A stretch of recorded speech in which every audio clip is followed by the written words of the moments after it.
Halo semuanya, gimana kabarnya hari ini? Balik lagi sama gue Arya. Dan di video kali ini gue mau mulai untuk bahas matematika dasar yang akan berguna buat kamu yang ingin ikut ujian TPA, ikut ujian seleksi masuk perguruan tinggi dan lain sebagainya. Kemarin gue sempat bahas-bahas ya di video-video sebelumnya tentang ujian CPNS dan lain sebagainya. Tapi setelah gue dapat masukan dari orang-orang terdekat, katanya banyak orang yang nggak tahu dasar dari matematika. That's why gue akan mulai dengan dasarnya terlebih dahulu supaya kalian bisa ngerjain soal-soal yang lebih sulit. Nah, video ini juga gue dedikasikan untuk papa gue yang ingin belajar matematika lagi. Karena katanya dulu pas SD dia sibuk kerja jadi nggak bisa belajar matematika dari nol. So, kita akan mulai pembahasan pertama dari yang namanya garis bilangan. Gue yakin di antara kalian pasti ada yang pernah ngeliat garis bilangan seperti ini ya. Misalnya di sini gue akan kasih titik 0 sebagai titik tengah dari garis bilangan ini. Sehingga yang sebelah kanan dari 0 itu adalah tanda yang positif ya. Jadi 1, 2, 3, 4, 5 dan seterusnya. Intinya ini adalah yang positif ya. Kemudian sebelah kiri tanda 0 ini akan mulai dengan negatif 1, negatif 2, negatif 3, negatif 4 dan seterusnya. Intinya ini adalah ruas yang negatif. Nah, di sini kenapa ini penting ya? Supaya kalian pada ngerti gitu ya. Misalnya gini, ada yang pernah nanya nih, ponakan gue tanyain, Dek, 5 dikurangi 4 berapa? 1. Terus kalau 4 dikurangi 5 berapa? Nggak bisa dong, kan 4 nggak bisa dikurangi 5. Nah, ini bener sebenarnya ya secara logika gitu ya di kehidupan nyata. Tapi kalau dalam matematika 4 dikurangi 5 itu bisa. Jawabannya berapa? Mungkin udah ada yang tahu? Ya bener, negatif 1 ya, atau minus 1 atau min 1. Kok bisa gitu ya? Nah, di sini fungsinya ya. Kita akan bayangin bahwa angka 4 gitu ya, 4 dikurangi dengan 5. Pertama, kita akan kurangi dulu 4 ya. Di sini ya. Jadi 4. Nah, di sini posisinya ya. 4 dikurangi 5 gitu ya. Berarti kalau kurang dikurangi itu larinya ke arah kiri ya. 1 2 3 4 5. Nah, adanya di minus 1. Jadi jawabannya minus 1. Bang, masa gue harus bikin garis bilangan tiap hari sih kalau gue ngitung kayak beginian? Jawabannya enggak ya, kita nggak butuh garis bilangan tiap hari. Yang kita butuhin adalah logikanya. Jadi logikanya gini, kita tahu ada bilangan positif dan bilangan negatif. Contoh di 4 sama min 5 ini. 4 ini adalah bilangan positif. Ada positif di depannya, tapi dalam matematika ini nggak ditulis ya. Jadi langsung 4 aja, tapi artinya dia positif. Sedangkan 5 adalah bilangan negatif. Udah kelihatan jelas ya, negatif 5. Nah, di sini kita bisa lihat kalau misalnya pengurangnya itu lebih besar, yaitu 5 ini lebih besar daripada yang kita punya 4, pasti jawabannya adalah negatif.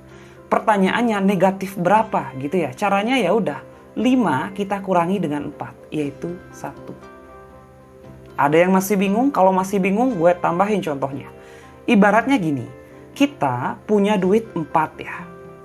Terus temen gue Daniel dateng nih. Arya, pinjam duit dong, 5 gitu ya. 5 dolar nih, anggap nih 5 dolar. Gue punya duitnya 4 dolar, Daniel minjem duit 5 dolar. Nah, Daniel nih sahabat gue, dia baik sama gue. Jadi gue mau pinjemin dia duit. Pertama, gue kasih dulu duit gue yang 4 dolar ini ke dia. Terus gue pinjemin 1 dolar lagi dari si Jason. Sehingga kalau gue tambahin, gue ngasih dia 5 dolar cash gitu ya ke dia. Intinya gue yang punya duit awalnya 4, setelah gue pinjemin ke Daniel, gue kasih 4, gue punya 0. Terus pas gue minjem lagi 1 dolar ke Daniel, ke Jason berarti saldo gue adalah minus 1 dolar. Itu logikanya, oke? Nanti terserah kalian mau pakai yang mana, bebas. Intinya seperti itu untuk logika berpikirnya, oke? Jadi kita udah tahu ya plus minus dan seterusnya. Nah, coba kita latihan dulu ya, latihan soal supaya makin paham gitu ya. Gue coba latihan di sebelah sini ya. Coba yang pertama nih, 2 dikurangi 5. Gitu ya. Ingat, 2 dikurangi 5, 2 ini positif. Nah, pengurangnya lebih gede ya, 5. Sehingga ini hasilnya pasti negatif. Negatif berapa? 5 dikurangi 2, negatif 3. Lanjut, yang kedua. 3 dikurangi 4. Oke, ini juga sama. Yang kita punya 3 dikurangi 4. Pengurangnya lebih gede, pasti minus nih duit kita gitu ya. 4 dikurangi 3, minus 1. Terus, 100 dikurangi 200, oke? Nah, kita punya 100 nih, tapi dikurangi sama 200 dolar, gitu ya. Kurang dong duit kita. Ya udah, hasilnya pasti minus.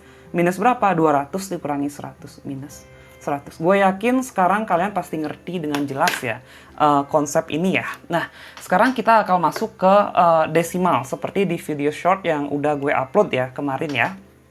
Nah, jadi di sini gue ngajarin ke kalian tentang desimal itu bahwa misalnya nih 0,25 misalnya kita ubah ke pecahan biasa jadi berapa gitu ya. Intinya adalah kita mengenal dua istilah dalam pecahan. Misalnya gue misalnya ini A sama B gitu ya. A per B gitu ya. A yang bagian atas ini namanya pembilang ya. Ingat yang atas ini pembilang. Ini garis pecahan ya. Yang bawah namanya penyebut. Oke, ini dasar banget. Jadi harus diingat ya. Dihafalin juga nggak apa-apa. Nah, pembilang per penyebut. Selalu seperti itu kalau pecahan. Kalau pecahan campuran gimana Bang? Ya nanti kita ubah jadi pecahan biasa. Nantilah kita bikin video yang lainnya ya. Nah, terus di sini setelah kita ubah pembilang dan penyebut ya kita udah tahu. Kita yang 0,25 ini kita lihat dulu. Di belakang koma ada berapa angka? Ada 2 angka kan? Nah, sehingga kalau 2 angka ini pasti ini pernya 1, nolnya ada 2. Ingat ya 1 dulu, nolnya ada 2. Atau per 100. Kalau di sini cuma 0,2, let's say 0,2, itu kan cuma 2, 1 ya. Di sini 0 per 10 gitu ya. Nah, di sini kita lihat nih, atasnya yang di pembilang, bagian pembilang itu kita taruh semuanya, yaitu 0,25. Tapi 0,25 itu ya, kalau misal gua tulis nih 0,25, kan agak aneh ya, ada 0,25. Berapa sih 0,25? 0,25 itu sama dengan 25. Contoh nih, kita praktek lari gitu ya, pas SD nih, disuruh bikin nomor atau name tag ya, nomor urut kita, nomor absen gitu ya. Ya udah, kita pasti tulis nomor absen 7 misalnya.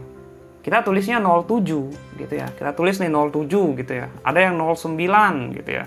Ada yang 10. Ada yang 11. Nah, 09 sama 07 ini kan sama aja artinya 7 ya. Ini juga sama artinya 9 gitu ya. Nggak ada artinya. Jadi kita cukup tulis 25 aja per 100. Kayak gitu. Jadi jangan bingung. Nih, kalau di sini ada 1 ya tulis aja 125 di sini. Kayak gitu. Nah, ini yang penting juga ya dalam matematika yaitu penyederhanaan. Jadi 25 sama 100 itu bisa disederhanakan. Sama-sama bagi berapa ya? Yang pembilang supaya bisa dibagi, 100 juga penyebutnya juga bisa dibagi. 25 sama 100. Wah, mencurigakan nih 25 sama 100. 100 nih bisa dibagi 25 nggak? Bisa ya, 25 kali 4 atau 100 bagi 25 kan 4. 25 itu kita bagi 25 itu hasilnya 1. 100 bagi 25 hasilnya 4. Sehingga di sini jawabannya adalah 1/4. Ini yang paling sederhana seperti itu. Nah, lanjut ke latihan berikutnya ya. Untuk yang desimal ini, gue akan kasih soalnya seperti ini misalnya.